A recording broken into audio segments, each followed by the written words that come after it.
શું થયું? પાણી? One second.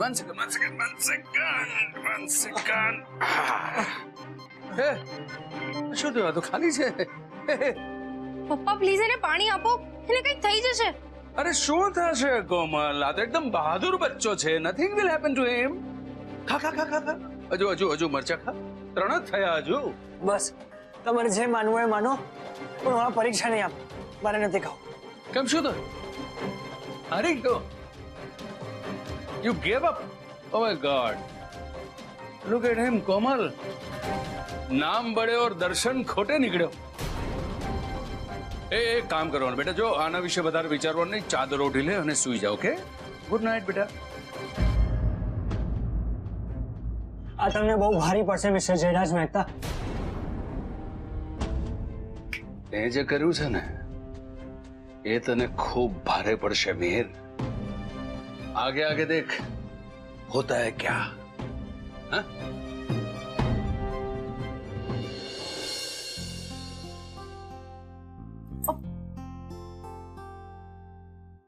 જુઓ બેન, આ શું છે?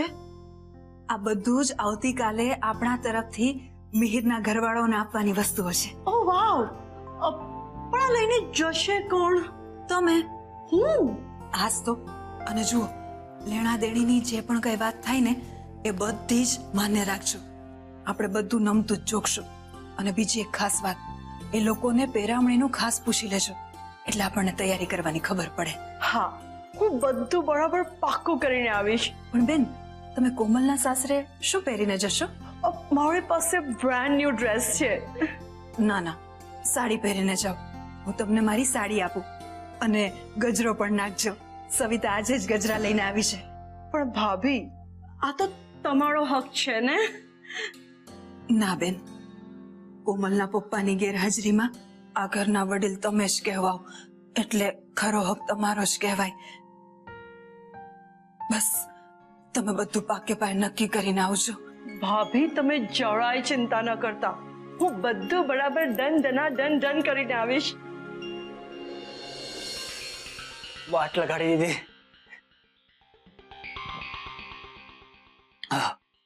આ જયરાજ મહેતાએ તો મારી વાટ લગાડી દીધી. ન જાને ये आग कब बुझेगी मिहिर.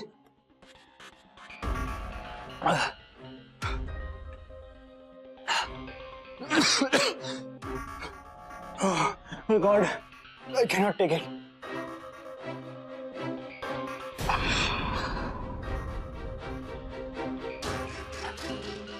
ले आइसक्रीम. મારે નથી ખાવું આઈસ્ક્રીમ. આઈસ્ક્રીમ નથી મિહિર, આ દયા છે. દયા. મને તારી પર બહુ દયા આવે છે. આ જ ફરક છે તારામાં ને અમારામાં. કોઈને તકલીફ આપી, ટોર્ચર કરી ખુશ થવું એ અમારા સંસ્કાર નથી. આઈસ્ક્રીમ ખા. કહ્યું ને મને નથી ખાવું આઈસ્ક્રીમ. ખાઈ લે ને. ક્યાંક તું અડધી રાતે બીમાર પડો તો તને લઈને મારે હોસ્પિટલમાં દોડવું પડશે. અને ત્યાં લોકો શું કહેશે? અરે વાહ, આ પ્યુન તો કેટલો નસીબ વાળો છે, એનો શેઠ એને હોસ્પિટલમાં લઈ આવ્યા. પછી ક્રેડિટ મને મળે ને. જુઓ તમે, મને સખત પેટમાં મળે. લાસ્ટ ચાન્સ છે તારા માટે મિહિર. એકવાર આ આઈસ્ક્રીમનું ઓક્શન થઈ જશે પછી આખી રાત આ જ રીતે કૂદકા મારતો રહેશે રૂમમાં. ઓકે? Ice cream 1, ice cream 2, ice cream.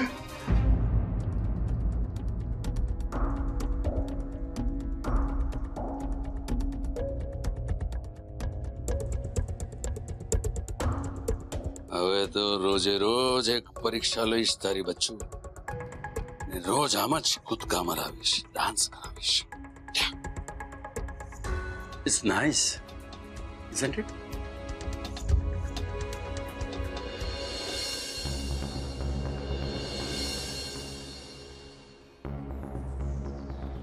માં ક્યારની માધુરી ફેબલાને તૈયાર કરી રહી છે, હજી સુધી તૈયાર નથી થયા. આરો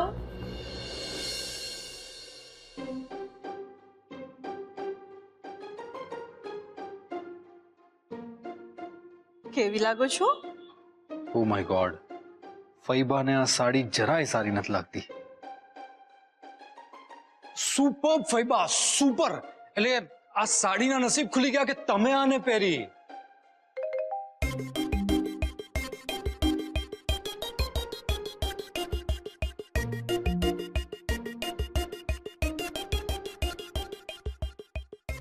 ફૈબા, એકચ્યુઅલી મને સમજાઈ જ નથી રહ્યું કે સાડીથી તમે શોભી રહ્યા છો કે તમારાથી સાડી સારી લાગે છે. Okay, thank you so much.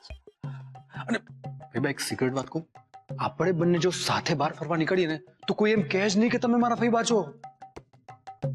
બધા એમ જ કહે કે તમે મારી મોટી બહેન છો.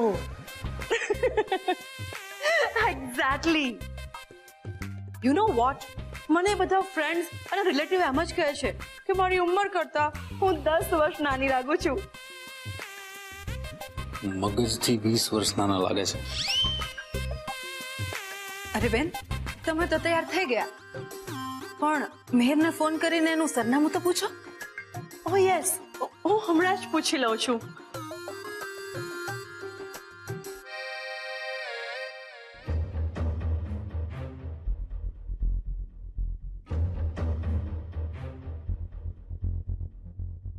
કમાલ છે, આ મિહિરનો ફોન તો બંધ આવે છે. અરે બાપરે, મિહિરનો ફોન તો એના પપ્પાએ તોડી નાખ્યો છે, પછી ક્યાંથી લાગે ફોન? અરે હા, યાદ આવ્યું, મિહિરનો તો ફોન જ તૂટી ગયો છે. આરવ, એક કામ કર, તારા પપ્પા જે હોટલમાં રોકાયા છે ને ત્યાં ફોન કર. ઓકે મમ્મી, એક minute.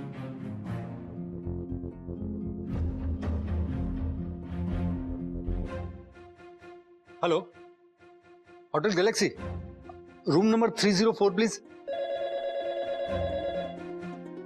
Hello, hello Mihir, Madhuri બોલું છું. તું તારો એડ્રેસ તો આપ મને. હું બધી તૈયારી કરીને રેડી છું. શુકરની વસ્તુઓ પણ રેડી છે. બસ તું એડ્રેસ આપ એટલે હું નીકળું. આમને મારા ઘરે જવું જ છે, પણ આમને કેમ સમજાવું કે મારા ઘરના કોઈને મળવા નથી માંગતા. અરે મિહિર, શું વિચારે છે? જવાબ તો આપ. અરે મિહિર કુમાર, તમે તો ભારે માનપાન માંગો છો. અમે કે રાજપાટ થોડી માંગ્યા છે, તમારા ઘરનું એડ્રેસ માંગીએ છીએ. અને એ પણ કઈ લેવા માટે નહીં, અમે તો આપવા જવાના છીએ. અને અમે બધા નથી જવાના, ખાલી માધુરીબેન જ જવાના છે. એટલે તમે જરાય ટેન્શન ના લો અને સરનામું આપો. અરે પણ આ બધાની ઉતાવળ શું છે? ઉતાવળમાં તો એવું છે ને કે ખાલી કંકોત્રી છપાવવાની છે ને, એટલે બીજું કઈ નહીં. જમાઈ રાજા, બોલો બોલો. હવે પાછું એમ ના કહેતા કે ઘરનું એડ્રેસ મોઢે યાદ નથી. અરે ફોન કપાઈ ગયો. એડ્રેસ કરીને માથું ફેરવી નાખ્યું છે આ કોમલના મમ્મીએ. મારા ઘર સુધી પહોંચવાની પાછળ જ પડી ગયા છે અને પાછા ઉપરથી શુકન લઈને બેઠા છે. પણ મારા ઘરનું એડ્રેસ તો હું કોઈ કાળે નહીં આપી શકું. ઓ ગોડ, મને તો કઈ જ નથી સમજાતું કે હવે હું કરું તો કરું શું.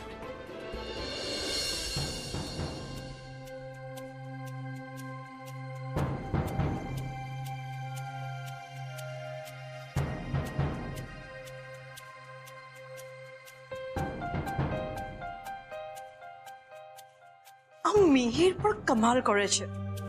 એનો મોબાઈલ તો સ્વિચ ઓફ હતો જ, હવે હોટલ વાળા કહે છે કે એનો રૂમનો ફોન પણ બંધ છે. મારે શુકન લઈને જવું તો જવું ક્યાં? એ જ તો મને તો લાગે છે કે આ લગ્નનો ઉત્સાહ ખાલી આપણને જ છે. બાકી આ વેવાય પક્ષે મિહિરના મા બાપ તો આ સંબંધ માટે તૈયાર જ નથી લાગતા. એટલે જ કદાચ મિહિર આપણને એમનું સરનામું નથી આપી રહ્યો. નો નો, આઈ ડોન્ટ થિંક સો. મિહિરના પેરેન્ટ્સને આપણી કોમલથી શું પ્રોબ્લેમ હોય અને શું કામ પ્રોબ્લેમ હોય? આપણી કોમલમાં કઈ ખામી થોડી છે. આવશે મિહિરનો સામેથી એડ્રેસ આપવા માટે ફોન આવશે. ઠીક છે, તમને લાગે છે તો આપણે થોડા આશાવાદી રહીએ અને મિહિર ક્યારે ફોન કરે છે એની રાહ જોઈએ.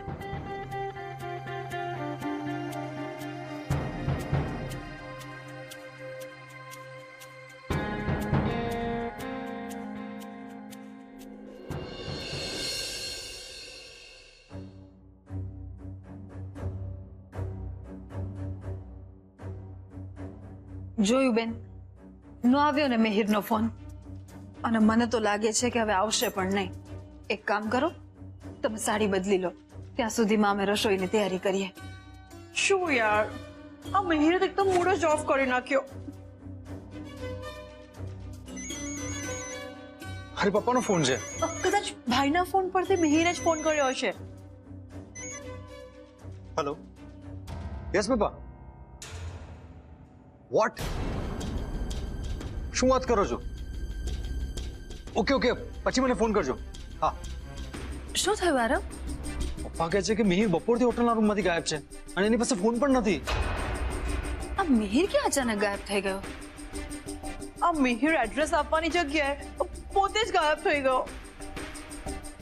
મને તો લાગે છે કે આપણે મિહિર કુમાર પાસે એડ્રેસ માંગ્યું ને એટલે એ આમ અચાનક ગાયબ થઈ ગયા. શું કહો છો માધુરીબેન?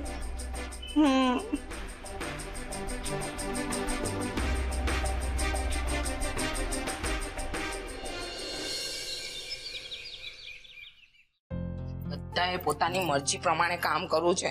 મારો તો કોઈને વિચાર જ નહીં કરવો મળે. કોણ છે જેને તમારો વિચાર નથી આવતો? તમે બધા, બીજું કોણ? આવું બોલો છો તમે?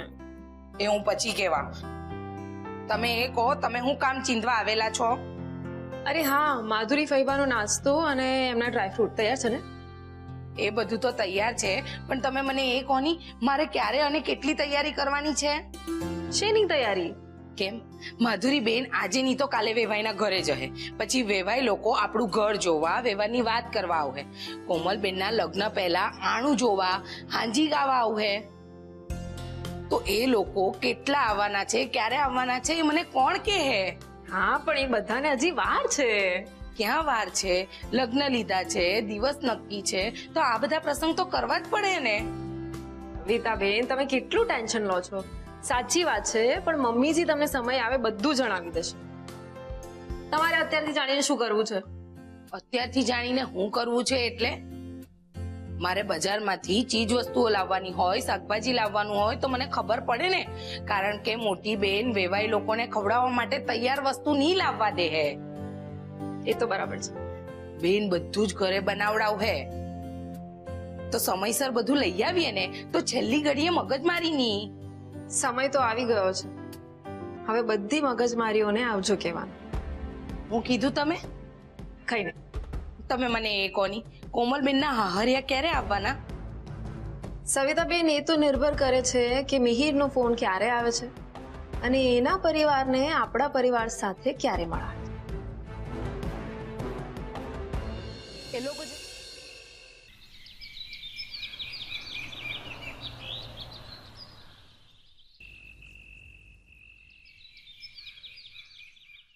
પ્લીઝ મીર, એ દિવસ થઈ ગયા, હવે તો કોલ કર. મને ટેન્શન થાય છે. તારી વાત માનીને હું તને મળવા આવી.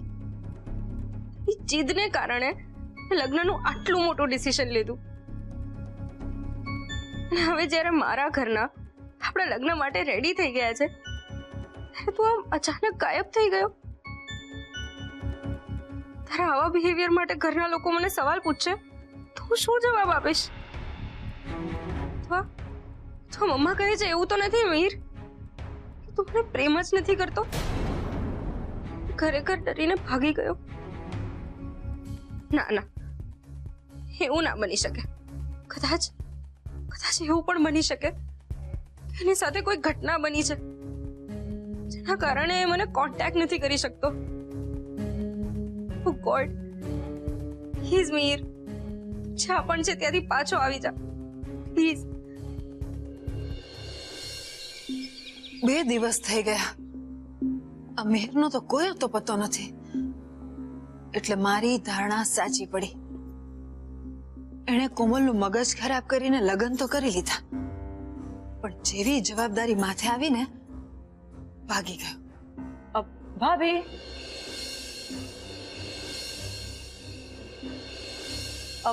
આ લો તમારી સાડી અને ઓર્નામેન્ટ્સ. પણ આ બધું તમે મને પાછું શું કામ આપો છો? તમારી પાસે જ રાખો ને. હું આને રાખીને શું કરું? હું હવે ક્યાં આને પહેરવાની છું? એ વાત પણ સાચી. જ્યાં જવા માટે આ બધું પહેરવાનું હતું ત્યાં તો હવે જવાનું રહ્યું જ નહીં. અને હવે તો મને પણ આશા નથી રહી કે મિહિર આપણને ફોન કરીને એના ઘરનું સરનામું આપશે, કારણ કે એને જો આ લગ્નની આખી વાતમાં રસ હોત તો એને આપણને સરનામું આપી ના દીધું હોત. યુ આર રાઈટ ભાભી. એક વાત પૂછું હું તમને બેન, આ અચાનક મિહિરનું ગાયબ થઈ જવું તમને નવાઈ ન લાગી? હું કઈ સમજી નહીં.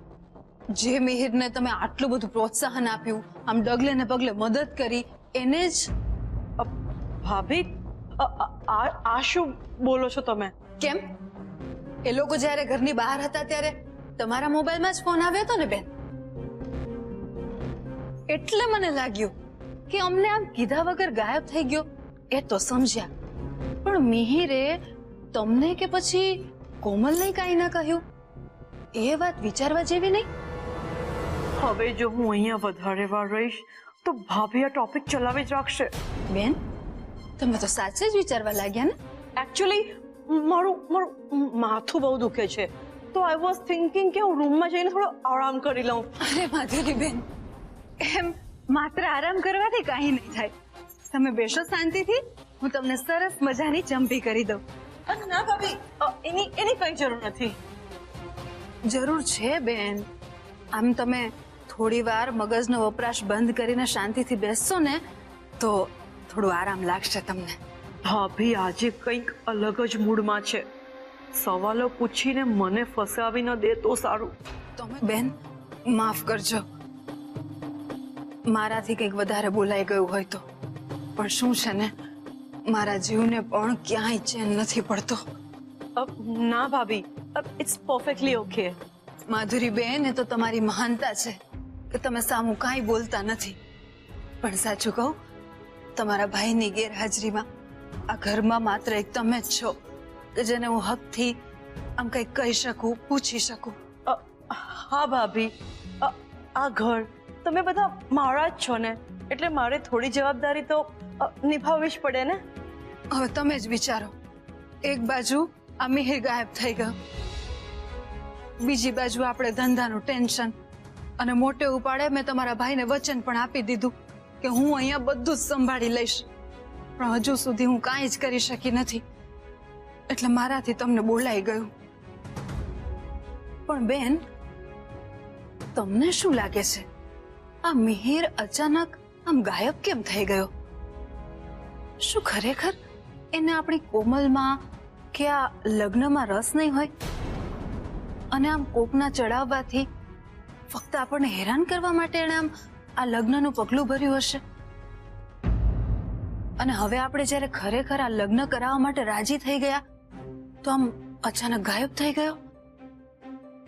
બેન, તમે તો ઘરના છો અને કોમલ પણ તમને કેટલી વાલી છે, દીકરીથી વિશેષ રાખો છો, એટલે તમે તો આવું કઈ કરો જ નહીં ને.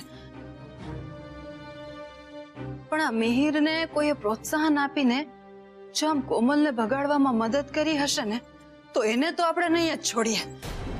હા ભાભી, એને ન જ છોડવો જોઈએ. પણ બેન, આમાં મને તમારો સાથ જોશે. તમે આપશો ને? શું થયું? આમ અચાનક ઊભા કેમ થઈ ગયા? કઈ નહીં, એકચ્યુઅલી મને હવે થોડું રિલેક્સ લાગે છે, તો હું રૂમમાં જઈને ફ્રેશ થઈ જાઉં. આપણે આ ટોપિક પર પછી શાંતિથી વાત કરીશું. બાય.